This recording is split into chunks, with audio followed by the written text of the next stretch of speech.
Hello, this is our market alert video for the week ended July 17, 2020.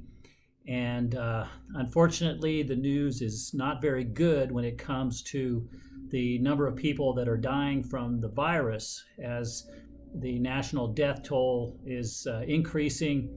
And in many states, it's increasing dramatically. Texas, California, and others are experiencing large numbers of cases and associated deaths. So, and to add on top of that, we have bankruptcies and we have unemployment and all the bad economic data that anybody who doesn't want good news could ask for. And in spite of all of that, we've seen the stock market remain incredibly resilient. It seems to ignore all of that and continue climbing.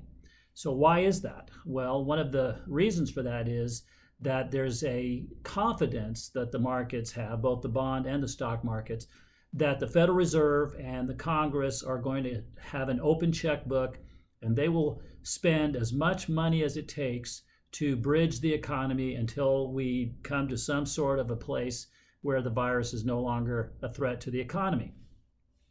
So who knows how many trillions of dollars that is, but the Federal Reserve has said they would buy up high yield bonds, which has never happened before. They would buy up other kind of bonds. They'll back banks if they need to.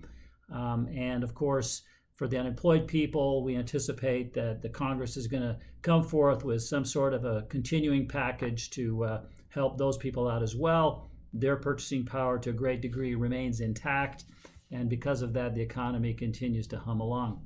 So bad news is good news. And what we mean by that is that when we get bad news on banks or mortgages or unemployment or whatever that is, that basically tells us that we're going to see the Federal Reserve and the government step up their stimulus, step up their spending.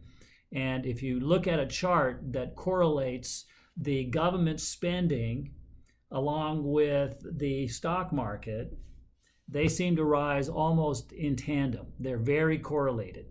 So the danger is that they pull back on that the Fed says we're no longer going to do that, or that the government says they're no longer going to provide unemployed people with benefits.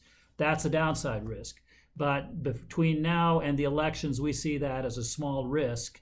We think that both sides will haggle as to how much and who gets it and that kind of thing, but they're still going to put the money in. And so between now and the elections, we don't see either side wanting to be the bad guy that takes the punch bowl away from the party. And the Federal Reserve is committed. They've said it in so many words. So because of that, we see continued cautious bullishness on our part. So we are not ready to make another big move to buy more. We're going to wait for profits to come out this month, and they have been. Netflix was the big one that missed, but we're looking for more data. And assuming that the economy is improving, still bad, but improving, we most likely will be increasing our allocation to stocks. As you know, we are fully allocated into our bond portfolio at this time, and that's where we sit. So bad news is good news, and that unfortunately is the case right now. And that's what I have to report to you, short and sweet.